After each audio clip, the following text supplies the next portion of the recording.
fellow travelers, and welcome to another episode of Vertical Stars Podcast 4th season. My loyal listeners, thank you for continued support. Enjoy this amazing interview because Marcus Williams boards the mothership to discuss Eye Lie Popeye from Massive Publishing. Now come aboard, we're traversing the stars. Hi, Mr. Williams. Thank you for coming to Vertical Stars Podcast. Thank you for having me. Good to meet you. Fully my pleasure. So I always start off with a question of inspiration. So inspired love for comics and who are your earliest influences?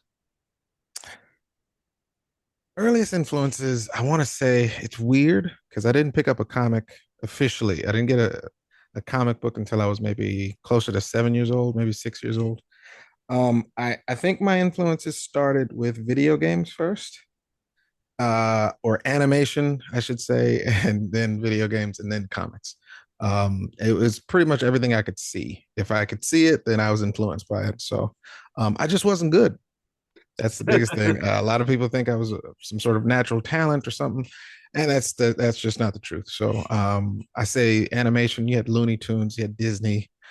Disney used to have these like late night programs that would come on, and it would be behind the scenes of them making a movie, and I'm like, oh, this is fantastic. So I could see professional artists doing art in those scenarios, but cartoons, of course, were huge for me as a little kid. But then video games, came out. You had the game guide book or something. So Street Fighter, for instance, Hmm. I took that to school every day and attempted to draw, Ryu, Ken, Guile, like every one of those characters. It wasn't great, but that was like something where I was in awe. Like it was like getting your hand on some sort of like ancient sea scroll. Like, if I could just decipher this, how do they draw this way? And I would just try my best at it. But and then someone gave me a X-Men comic closer to like 6 or 7 years old, and I was like, Yeah. Wolverine. I was like, what the hell is a Wolverine? Wolverine. And it was, dude, you don't know who Wolverine is? I was like, oh. And it blew my mind. Everything was gorgeous. Jim Lee was drawing at the time. Hmm. So he was a rock star in my mind and to the rest of the world, apparently. So, but I didn't have any kind of other comic friends to bounce the art part of it off. Hmm. So I didn't read anything at first. I was just like, why is this so gorgeous? Why does every woman look awesome and long legged and all this? So that was, I think, my very, very first influence for comics. Yeah. So go fast forward some amount of years, and Mhm. you're writing for Popeye, who is a character that's been around for 95 years. Um, he's had, I kind of feel like Popeye's one of the characters that kind of been in the background for some years, but it's been a long time since he's been in the forefront of any comic book animation, storytelling, anything like that. So, how did you come across Popeye, and how did you get involved with doing I Lie Popeye? Huge fan of Popeye ever since I was a kid. I saw the black and white versions when I was a kid. They were, I guess, replaying them by the time I was a kid. And the color versions and everything else. So I was a huge fan of Popeye just as a kid. But weird. Never read one comic strip for Popeye. Never ever picked up a newspaper. Fast forward, like you said, years. I'd worked for Cartoon Network. I'd done some comic work by this time. Facebook finally came along, and I can scroll all the way back to the beginning. I did some fan art of like Popeye and Street Fighter. Like adding Popeye to Street Fighter would be perfect. It's the same stuff I always do now. I just didn't write stories, little uh, paragraphs of story that go with it. It was Hmm. just Popeye fighting Akuma, and he was doing this big old wind up thing. And I could send you the sketch if you want to use it. Yeah. But yeah, it was the same thing I did. I want to say 20, maybe 2021. I did a crossover where I did Popeye and Dragon Ball Z crossover. But I started writing fan fictions at this point. So I'm like, it's a no brainer, dude. This would write itself. But I'm like, however you want to make them get into each other's world, whatever. But it showed like, Popeye and Goku after this drawn out match, but they're both laughing. Like, Goku has his hand over Popeye's shoulder and they're friends by this point, but their clothes are all blown apart and torn to shreds. So I think I did about maybe 8 posters I'm a character designer, so I go to Comic Cons and I make posters of things, and so I sell everything in poster format. But I would write 2 to 3 paragraphs of a story to go with each image of that poster set. So I did about 8. And once I'm done with fan fictions, man, I post it online and I'm on to the next thing. And, 2 years go by and King Features, the people that actually own the rights to Popeye the Sailor Man, they caught wind of it from where did he say? He said he saw it on Facebook first. And then he took it from Facebook and posted it on Twitter on the Popeye, page that they manage. And it went viral, on that page. And someone mentioned my name. He got in touch with me. He said, "Hey, how would you like to do 10 pages of a Popeye in your style?" I was like, heck yeah, let's do it. I said, "Who's going to write it?" And he was like, "Well, we read your fan fiction. We thought you could write it. Just 10 pages, nothing too big." And I'm Hmm. like, "Oh, hell yeah, I can write it. Let's do it." And from there, man, it was just everything just kind of rolled. We talked for months about what it could be about. And I Lie Popeye is what we came up with. Just a little quick story basically saying no one knows how Popeye lost his right eye, but Hmm. everyone else wants to give their version of it. So I lie. Everyone was basically lying. Popeye. So that was the story we came up with, and then it just blew up from there. The people in the company said, "Well, why doesn't he just finish the whole book? Those 10 pages. Tell him to do 30 more, 30 more pages." I was like, "Oh, hey, yeah, let's do it." And then that almost 40 page book turned into a 5 book deal. So Hmm. that's what we ended up doing. I just finished issue 5. So it's been a blast, man.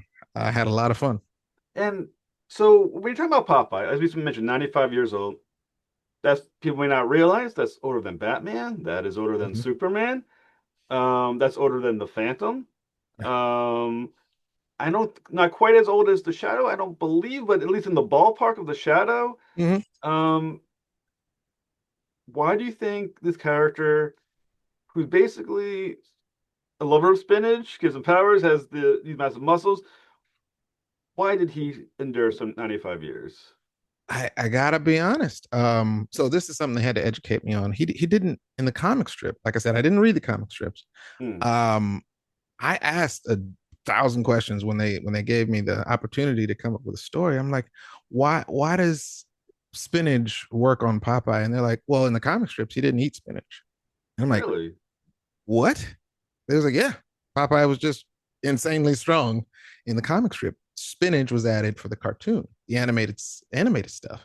Why? And Did they I'm say?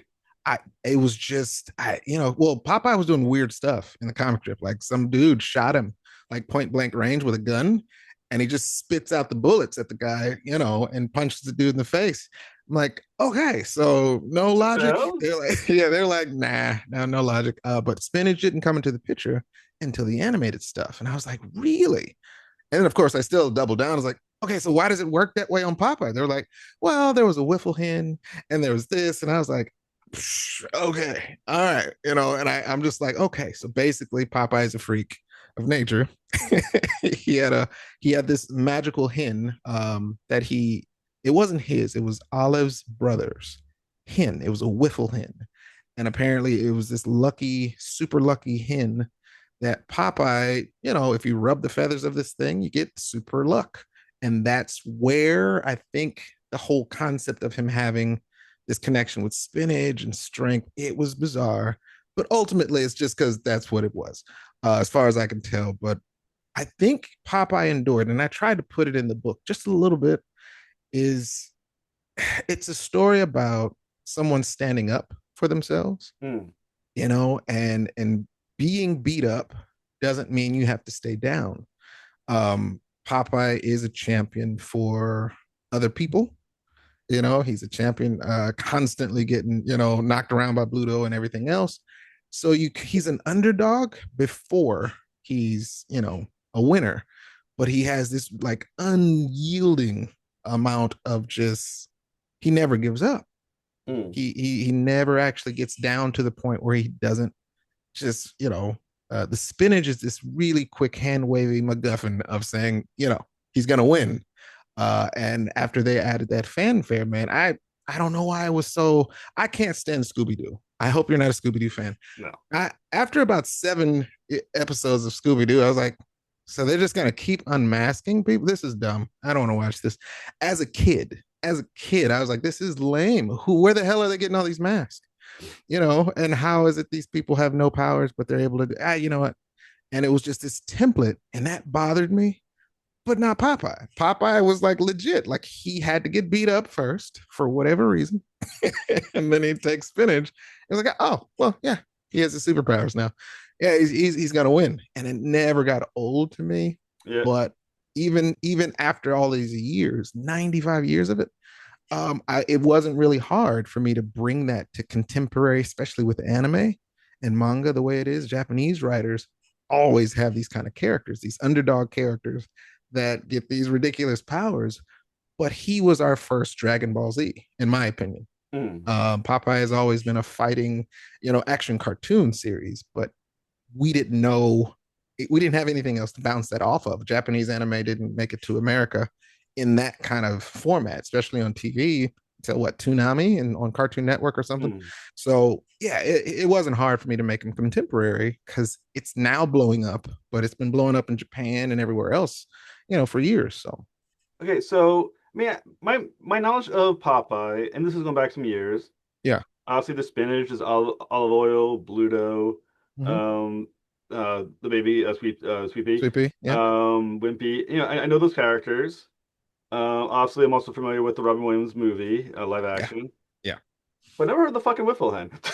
Jesus Neither did Christ, never heard I. of that in my entire Don't life. don't feel bad. They educated me on a lot of stuff. Neither did I. They have a ton of characters from the comic strip. Ton of characters. Popeye wasn't. It wasn't called Popeye. It was called Thimble Theater. Popeye wasn't a main character. It was just Olive. It was her family, things like that, and she was dating another guy called Ham Gravy. Popeye Mm. was not in the scene at all for years. This is like years. And Popeye showed up as a featurette character. They were getting on a boat one day, and Popeye was the shipmate, like letting everybody on, and he was an instant fan favorite. People were like, "Bring that guy back." So I was not privy to any of this. I never read the comic strip, so I was just as surprised as you. I was like, "Well, Whifflehin." Alex was the editor on the book that works at King Features, and he was like, "Listen, man, can you do me a favor? Can you somehow get the Whifflehin and the Whifflehin in the story?" I was like, "I'll try."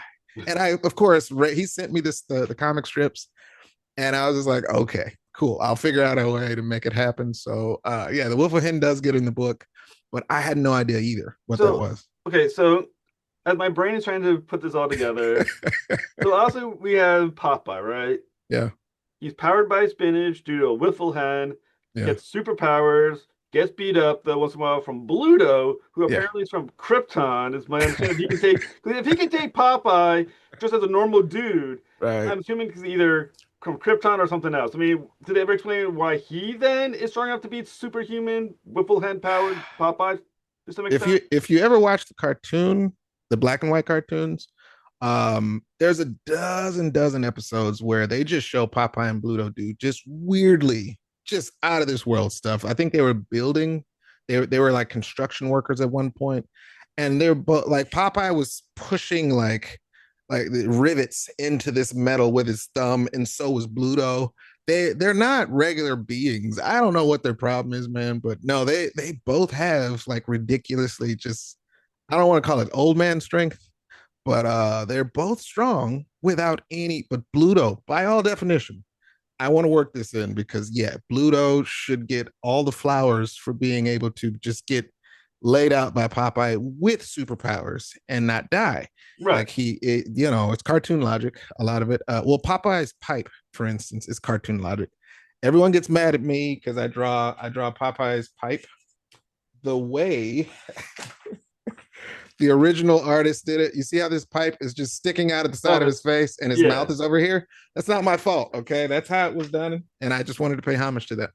But it's cartoon logic, I guess. Bluto should, by all definition, be awarded some sort of Well, endurance medal. Yeah. Well, I mean, at the very least, there's got to be some sort of story behind the fact that he can take, even if he loses to Popeye once he has spinach every single Yeah. time, the fact Yeah. that it's not a blowout, tells you that there's something more with Bluto than he's just a dude, because Right. he apparently is at the very least stronger than Spider-Man. I agree. I agree. Both of them in their normal forms are definitely overpowered by regular human standards. I don't think any normal human should be able to, look at them and pretend like they're stronger than them. But I don't understand it. I haven't found that comic strip that explains it yet. But the good thing I can say about the original creator is he was a fan of science. By like if you've ever read anything about the Jeep is supposed to be a fourth dimensional being, and he goes hard, man. The writing, like I actually started reading the comic strips. It's like they watered that so down for the cartoon. He like literally is a huge fan of science and all this stuff, so he goes really detailed. I was like, why is this in a comic strip? This is fantastic. So I can only assume, man, Bluto must be a descendant of something. He has some natural powers, man. He's pretty sure. And I made Bluto strong in the Yeah. comic strip. So much so that he's taking punches, he's giving punches. He gets headbutt pretty hard in the first issue, so but he doesn't die. Just gets kind of zoned out. But that's about. I mean, all I'm saying he's either, I mean, maybe he's like Wonder Woman, he's a descendant of the gods or something, you know what I mean? There's got to be Is something that he's got going on for him because I'm I'm a fan of Bluto. It's weird because I look at Bluto similar to the Joker. yeah, It's like he's charismatic and he's by all definition should be fine. He just likes to mess with Popeye. But if he just, went on his own, dude, he'd be fine. He'd be a champion all yeah. by himself. He just messes with Popeye. I don't know why. You know what? I mean, I know I'm harping on this a little bit, but it kind of Yeah. reminds me of when you read or watch the Superman cartoons or comic books, right? Mm-hmm. Mm-hmm. He's fighting someone on Earth, and he fights like someone like the Intra Game or some random thing, and there's always that one regular human Yeah. that gives him a good punch and knocks him across the room, and they don't explain him at all. He Right. just does it. Like, no, Right. Superman moved a Right. planet. He just punched him out. What's his damn What's his story? deal, man? Yes. No, I'm with you. If they give me another round of books, if I get another 5 issues, I will definitely chime in. In the I Lie Popeye series, I pull out what I call basically like a magic spark, or the Sea Hag pulls out a magic spark from both Olive and Bluto.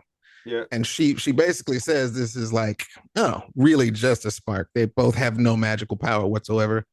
But when she does, Bluto's kind of manifest as armament, like as Mm. if he gets a shield. And he's none the wiser, of course. He's like, what the crap is it? I don't want to use this magic stuff. What is this? And she's like, don't worry about it. Don't worry about it. But I wanted to represent his endurance and his, I guess, I don't know, man. Like the fact that he can get beat up is like there's this inner shield in him, but it's personified based on his just stubbornness to Mm. keep coming. So I did that on purpose. But if they let me explain it, man, I'll figure it out. A lot of the cool things that I love about it, the reason they were so open. Usually, if you get a character this old, Yeah. there's a lot of lore attached to it, and they're like, don't change anything. And the good thing about this is they're like, no, it's okay. Just they actually gave me a list. Don't touch the actual core elements of the characters. I was like, perfect. I don't want to change anybody. I Mm. love who they are. The goal in my mind as a writer for this series was to give them new stimuli. I want Mm. Popeye to feel like Popeye, Olive to feel like Olive, and Bluto to feel like Bluto, and everybody else. But I'm like, what happens if spinach doesn't work for Popeye anymore? What That's new stimuli. It doesn't Mm. change who he is. Technically speaking, his characteristics of his character stay the same, but now we have something new as fans, and I'm like, that's what I want to write about. I want Olive to go through something traumatic. I want Bluto to actually be vulnerable and have to admit that to Popeye, things like that. Mm. So that was the fun part as a writer. But yeah, if they give me a chance, man, I'll make sense of it. Right. 'Cause, and I think, also the thing with you when you went to characters 95 years ago, the culture was a little bit different 95 Yeah, years ago, especially yeah, between the role of women in these stories. yes, Olive Oyl was always the damsel in distress, Poppy comes to her rescue. You power her up a little bit in this comic. I You do. give her, especially towards the fifth issue, fourth and fifth, you give her some extra abilities, some extra connections. was is that kind of go into developing that and how you kind of just thought about Popeye as a 21st century character? Absolutely. Yeah. Again, it's like it's not old dog, new tricks kind of an idea, but I wanted to definitely challenge the fans. And the good thing is, the good thing, I gotta rewind it. So in our first initial talks, they had this, we had a Zoom meeting. It was King Feature people. And they're like, so Marcus, we just want to, and everyone's all serious faced it in the Zoom. And I was like, hey, what's going on? They're like, well, we wanted to just make sure you understand that Popeye fans are very protective. I was like, uh-huh. And they're like, well, I mean, like really protective. I was like, yeah, we are. I understand. And they're like, well, we wanted to at least give you a heads up. We've had some artists try to, update Popeye before. And it just, people are really toxic. And I was like, oh, oh, you're worried. I said, don't worry about it. I said, I'm a fan of Popeye. So I don't want him to not feel like Popeye. I said, everything I'm going to pour into this, if it's a reboot, should only feel like, you're watching something that you're a fan of, get a new polish. I said, it shouldn't feel like a new Popeye. It's just new stuff. So they gave me the warning initially. But when it came down to their characteristics, like I said, they did have some character sheets saying Popeye needs to be this, he needs to be this, he needs to be this, Olive Mm. needs to be, and I'm like, perfect. I don't want to change. So when it in the first issue, for instance, Popeye is like, the main villain that he's fighting is a guy at first, and it's just the Sea Hags messing with him, getting him to beat up Popeye and things. But then she kind of lifts this magical veil, and it turns out to be a sea nymph, Susie. I think it's Susie the sea nymph. And so Popeye's winding up to hit this guy, and it suddenly turns into a girl, and he's like, ah, and he deters his punch. He's like, I don't hit dames. And I did that on purpose. I know they don't speak like that anymore, and it could technically be some sort of, faux pas or word that has taboo against it, but that's Popeye. I think I've heard him say that at least a few times, or Bluto. But I wanted that to be in the story. His personality is he's not going to beat up a girl. And that may not go over with the feminist act of today, which is, hey, that's not fair. You're getting beat up by a girl. You should, equal rights and stuff. But I didn't want to change Popeye's core. So with Olive, I definitely did not want her to be a damsel in distress, as she traditionally is.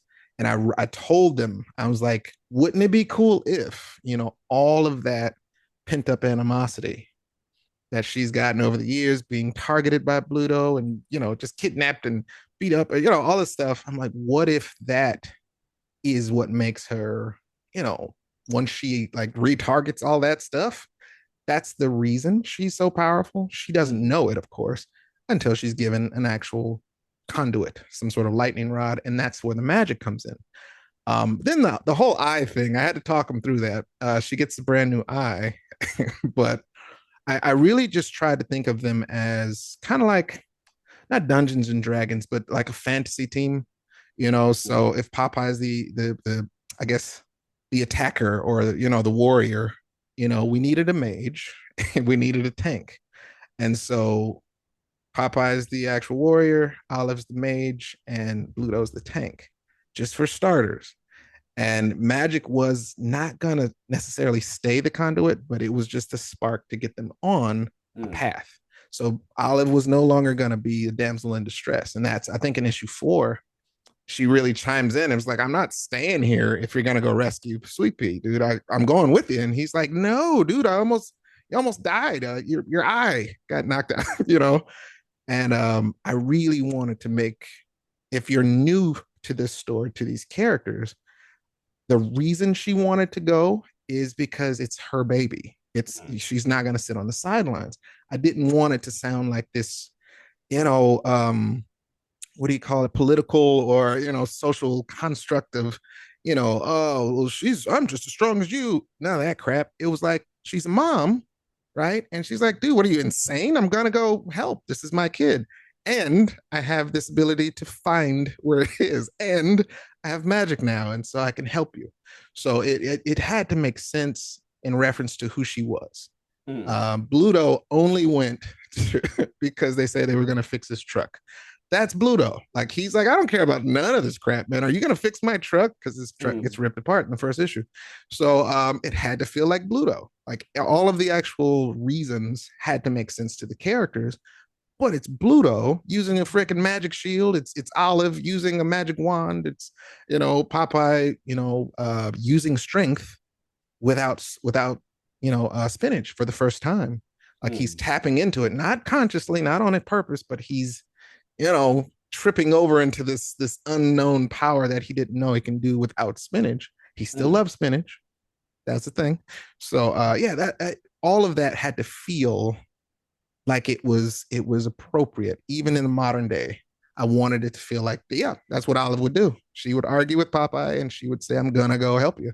So Now, obviously, looking to the future, right? yeah, Now, hopefully, you're doing the next series. Hopefully, there is a second series. yeah. Um, was there a discussion between you and the higher ups of Popeye's universe or whatever you want to company? What's the name of the company that King Features owns the right to Popeye. King's King Features? Features, Okay, yeah. so this Hmm. better seems like Popeye's Peoples.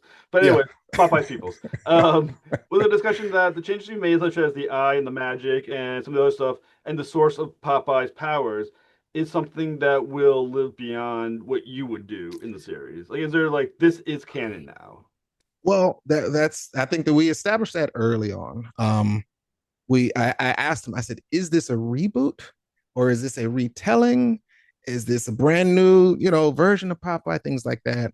And I think we settled on a reboot in the sense of saying there's still Popeye is still happening. They have another artist doing comic strips, modern day comic strips right Mm, now. So they're telling Popeye stories as he is in a modern day world, but it's canon. That's still happening. All of the things, if you want to read brand new Popeye, they're doing that on King Features. Um, but in my case, it's a kind of like a light reboot. I haven't got to do as much world building. I want to do world building for this version of Popeye and team. So I told my like if even if I don't draw it, I said I still want to tell the story. I know exactly where I want everybody to go. I said, but the whole point of this 5 issues was to be a springboard into saying whether I write it or draw it, there's enough, gas in the tank for them to start on a really cool, intricate, epic, mm, new pathway where, of course, they're getting, and the whole goal was to be very Japanese comic like or anime where you start in these starter points, but they end up very godlike at the end of it all. One Punch Man was mentioned, and I'm like, I'm a huge fan. But it's a parody of power. One Punch Saitama, he has so much power that he's bored, with it. But the epicness of all of the stuff that goes on, that's Popeye to me. I'm like, dude, I want him to get to that level. I want him to like punch, a crack into the moon or whatever it is. Like I want him to go to levels of that. But I had to. It was so painful because I had to like scale it down. I'm like, dude, I don't want to just go to the moon right away. I want to make sense of Popeye scaling his power beyond spinach, which is, what does that look like? So even though he may still eat spinach, it's like I want him to go beyond that, and that was the fun part. So yeah, everybody has their springboard and their direction. Olive should get. I told her if we had a spinoff of each character, I said Olive should get like her own villains and her own stories. And I want Bluto to get a girlfriend. I want Wimpy to get some powers too, and he does. But I'm almost parodying a lot of the cool animes that are out right now. But that's what manga does. It leads you into stories and happenings and stories, and the character gets to unravel over time. But if you do a good job with character development, all of it should be fun. Like mm. I can see, a whole wonderful assortment of stories with each character, but 50 comics from now, if it's not still Popeye and Olive and Blue. If it's not them on the page, it wouldn't be fun. Mm. Like give them all the same care. That's what is funny to me.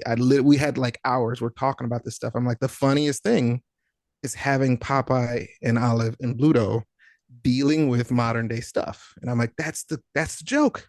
That's the good stuff. So just give them more stuff to deal with. So yeah.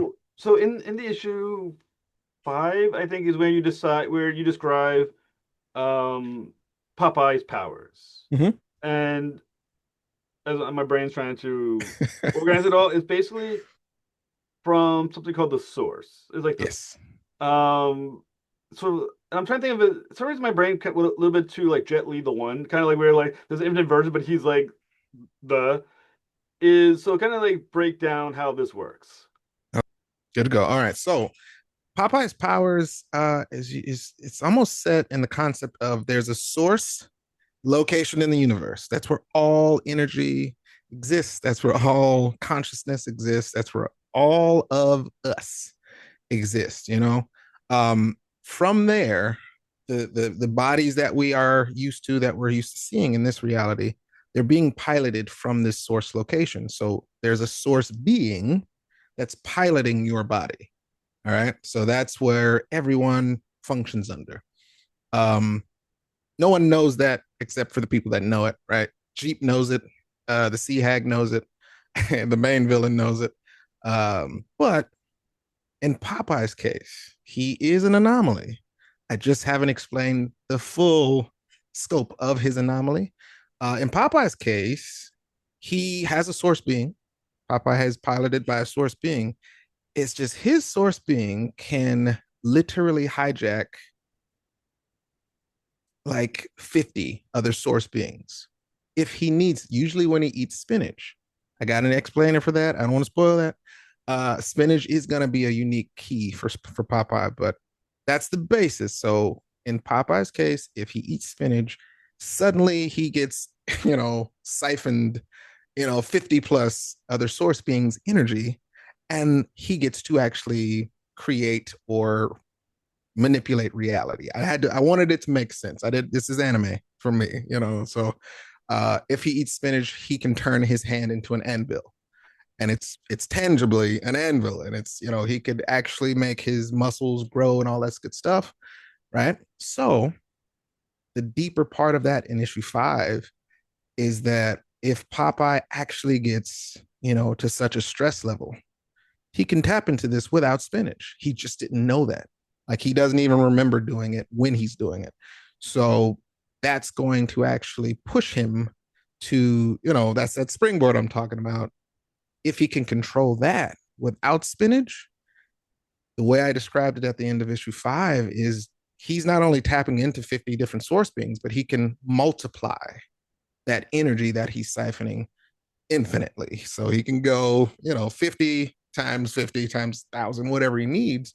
So that's where I want him to really scale. But, he's just scratching the surface. He still likes spinach. And so the thing at the very last couple of pages, Olive has that eye, and the eye actually can see to any source of energy. It can track and, kind of like a GPS location, see where that energy is coming from. She actually gets a peek into Popeye's source being. And it's very vague, again, no spoilers, but she realizes that his source being might break his heart if he actually figures out, that's where you're getting your energy from, bro. So she's like, I'm going to tell him. I'm going to tell him. Just, I got to wait for the right time. I don't think he'll enjoy, using his powers if he realizes where he's getting his energy from. So it's very vague, but that's on purpose. I want to unravel that story because I think it'll be cool to get Popeye and fans to see him get a better understanding of this new power, or how it's not new, it's just new to him. So then I'm going to explain spinach because I did a lot of research on this. I was like, what the crap could spinach mean to Pop? Why? And in my research, I'm a nerd like this. I did find some cool stuff that humans aren't capable of digesting, plants and chlorophyll. And I was like, what? Oh, sweet. All right, cool. I can put that in there. So, But yeah, all of that together, it's gonna really drive hopefully something satisfying to say that's why Popeye is the weird freak that he is, but awesome at the same time. So, that's the fun part of being a writer.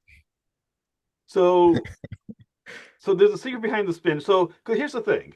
Yeah. As you said, the fans of Popeye are, or they said, are fanatical about their Mm-hmm. Popeye. Yes. We're gonna, you're going to, Popeye's gonna see this massive increase in power without the spinach, which means, is there then potential that spinach gets weeded out of that part of his story? No, that's easy, easy. That was in our first meetings. I was like, I don't want Popeye to stop eating spinach.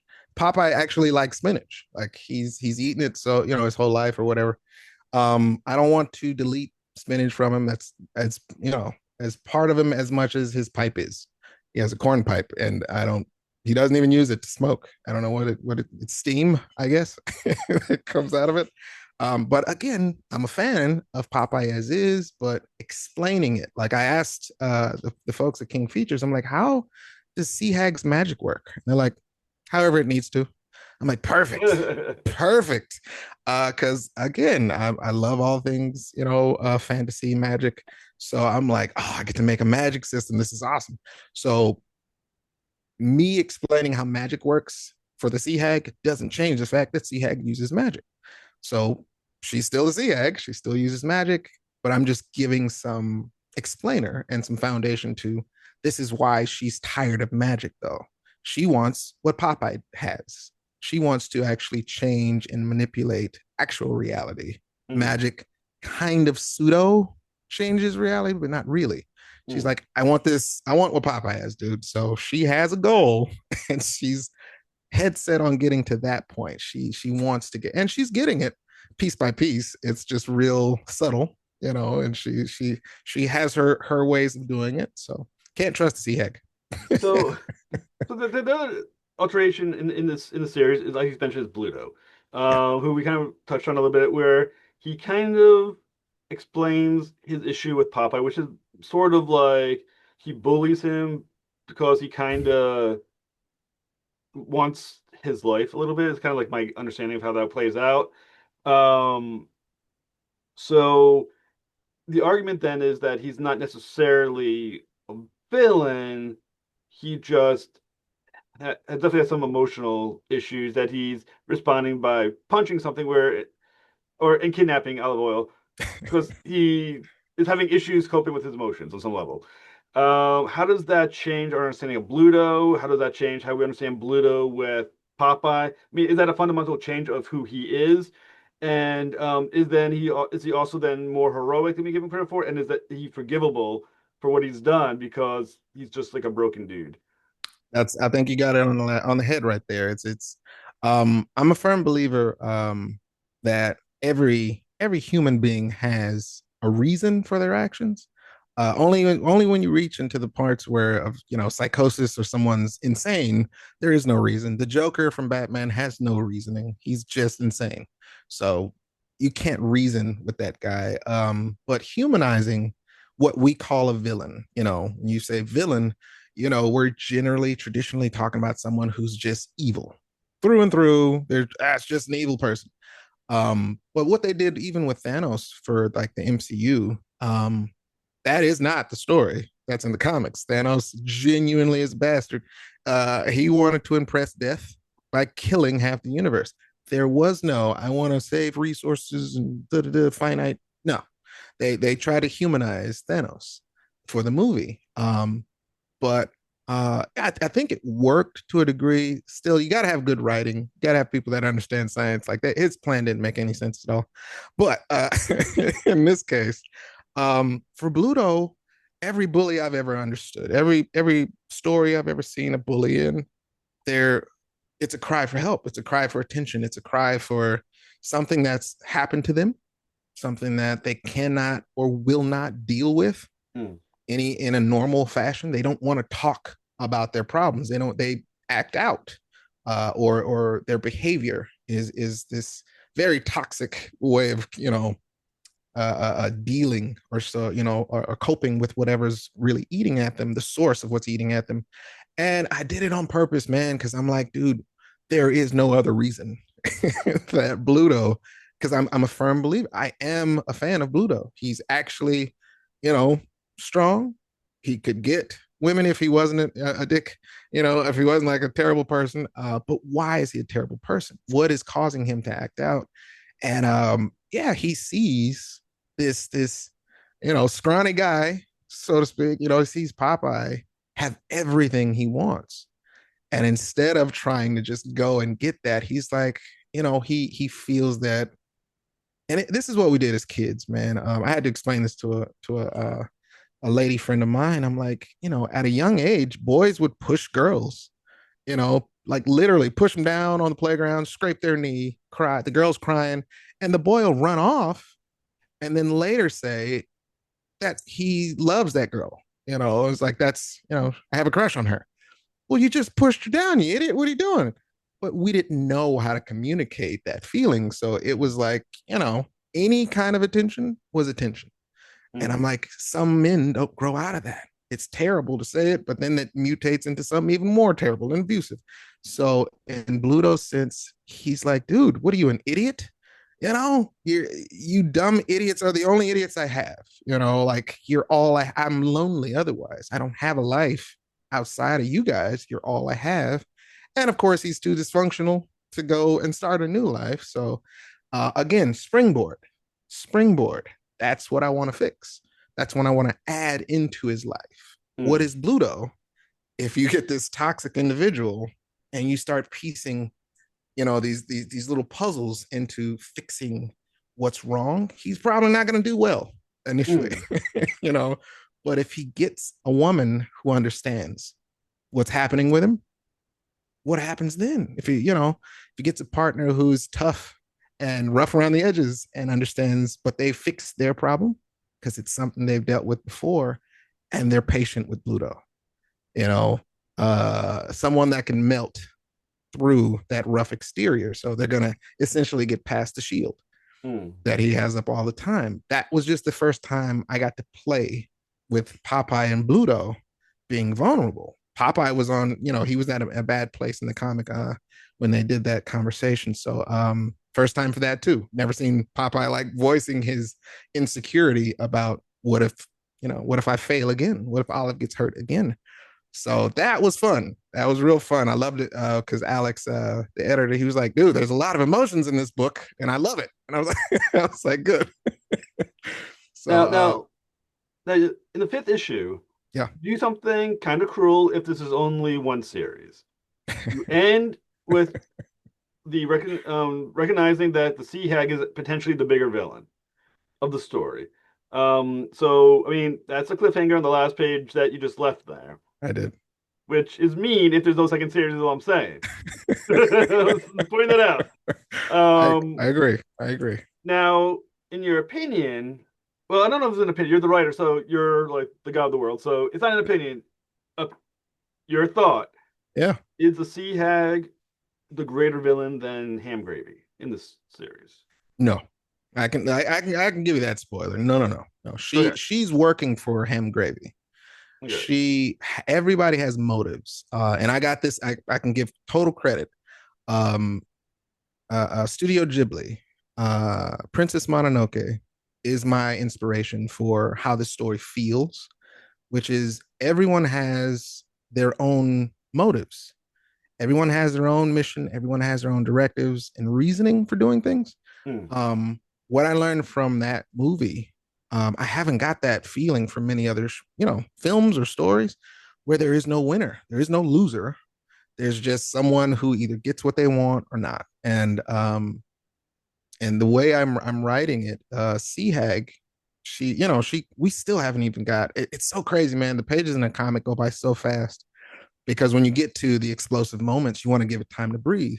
Yeah. But I really, really want to dig. And we had like 3 hour conversations about Sea Hag and everyone really. But Sea Hag is important. Like I really want her to have her time in the spotlight, so to speak. So I would say no. She was working for Ham Gravy, but she has her motives Hmm. for why she's doing that. She cannot beat Popeye. She's tried for years, and that's another weird thing. I don't want to give like say they're 100 years old. It doesn't make any sense. But she has not been able to beat Popeye, so she's come to the realization she needs help, but not in the sense that she's gonna yield her own, crown, so to speak. She has her pride, but the enemy of her enemy is her friend, kind of a thing. So, Mm. no, no, no. I think Ham is gonna be the bigger villain. But listen, man, I got some twists and turns. I got some good twists and turns in there where I'm excited. I want her to actually achieve her goal to a degree. The cool thing about her backstory, and we talked this all the way through, is I do want to humanize even Seahag. I want to give Mm. her a reason. There, she's just a person.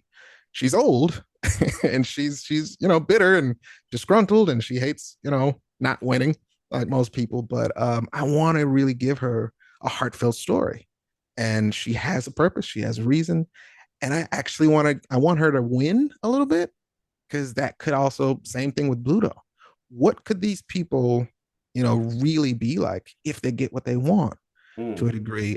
It could be toxic before it gets to positivity. It could be just toxic. Either way, it's going to be entertaining. But no, no, Seahag has a purpose. She's not a good guy.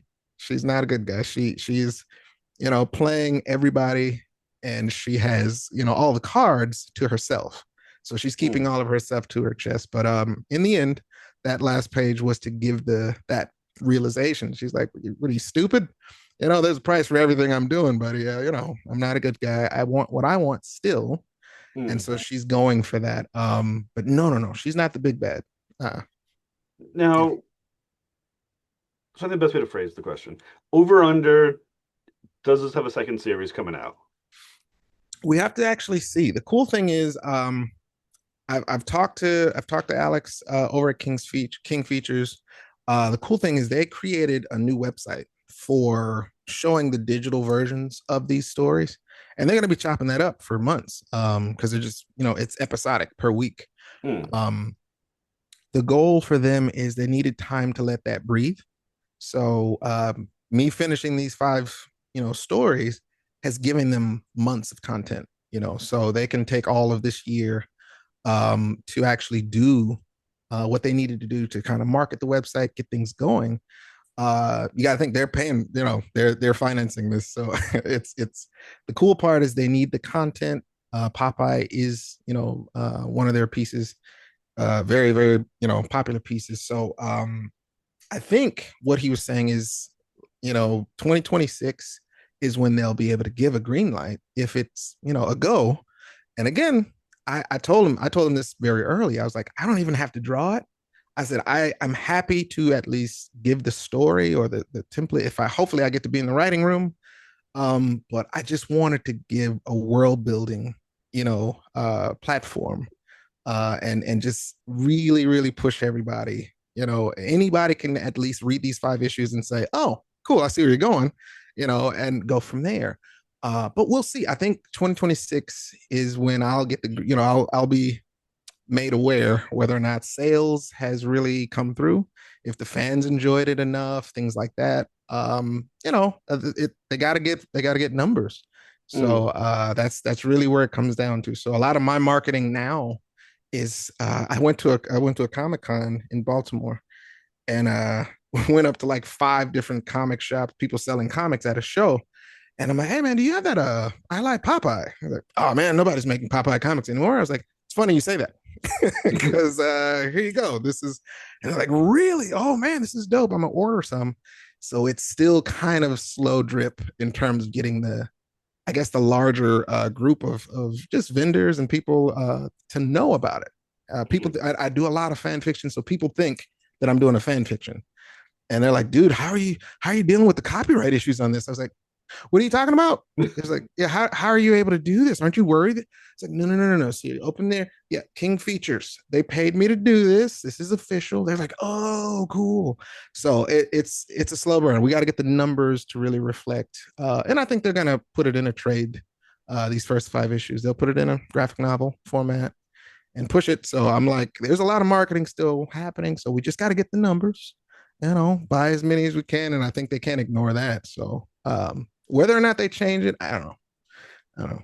Well, I mean, I hope the second series because I feel like there's a lot that still needs to be covered. Yeah. And the way, and like I said, you ended the fifth issue in a way that needs a second issue. You can't just stop it that way. Right. We don't want to do like a Firefly thing and make everyone else Right. happy. Yeah, man.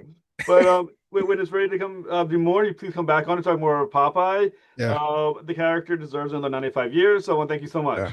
I really appreciate it, man. And make noise. I guess just be very vocal. Either talk to like go on massive publishing. Make sure they know. Like find a way to get your opinions and your support for it. Um, because I think it's cool for them to see it. I sent them a screenshot of someone telling me how much they like the story and the approach that I'm taking. It's really cool to me. I'm so comic artists. If you don't know, we're in a vacuum bubble while we work, and there's a lot of artists that don't go to shows, so they don't even get that feedback live in front of their face. So for me, it's like I had a guy come by that same show, and he was like, "Oh, hey, you're Marcus Williams, right?" I was like, "Yeah." He's like, "Cool, cool. So, how much are you charging to sign I Lie Popeye?" I was like, "Nothing." He's like, "Oh," and he like lit up. He was like, "Oh, well, that changes everything." And he pulls up. I didn't see his wagon. He pulls up like a stack of I Lie Popeye, and I was like, "Oh, cool, man." He was like, "Yeah, he was a fan." But he was like, depending on how much I was charging, he wasn't gonna say. Well, you know, I'm saying with a lot of artists do they do like the first this many free and then they Yeah, start charging. I'm just saying you may want to consider that now in the future. right, right. And I was like, dude, let me get a few more books and then I'll charge. But right now I only got four. At the time, I only had four. I'm like, I don't mind signing four things. That's fine. But he had like a good stack because he was collecting. So he's like, hold on, let me go get the CDC guy and we'll be back. And so I was like, that's cool, man. But he then expressed, I love the books, love the characters, love what you're doing. And I'm like, dude, that's really cool. It's really kind of cool to hear it. So if you guys enjoy it, man, just make sure to go to Massive Publishing, follow King Features, go to their site, and enjoy the stuff, but really just send your support. Pitchforks and torches, man. Just let them know we need. Marcus ended it on a cliffhanger, bro. We need the rest. So, but I'm happy to be here, man. Thank you. Great questions. So, Yeah, it's really an honor. Like I said, we got to get Popeye going, and then next year, I guess you'll come back and talk about the next series because we're just gonna throw that into the universe and just make it happen. Thank you so much. yeah, yeah, and I want animation too. Lord knows, and we need like a official, finally a good Popeye game, and I would love to work on that. So And we'll and and start. and if Tom McFarlane is listening, you need some Tom McFarlane action figures for Popeye as well, like the Oh actual my like gosh, man. toys that they do. I mean, we got to put it out there. Yeah, I'm with it. Yeah, everything and everything. Popeye deserves it. So I'm with you. So yeah, I'll be back hopefully, man. Thank you so much, sir. All right, man. Take care.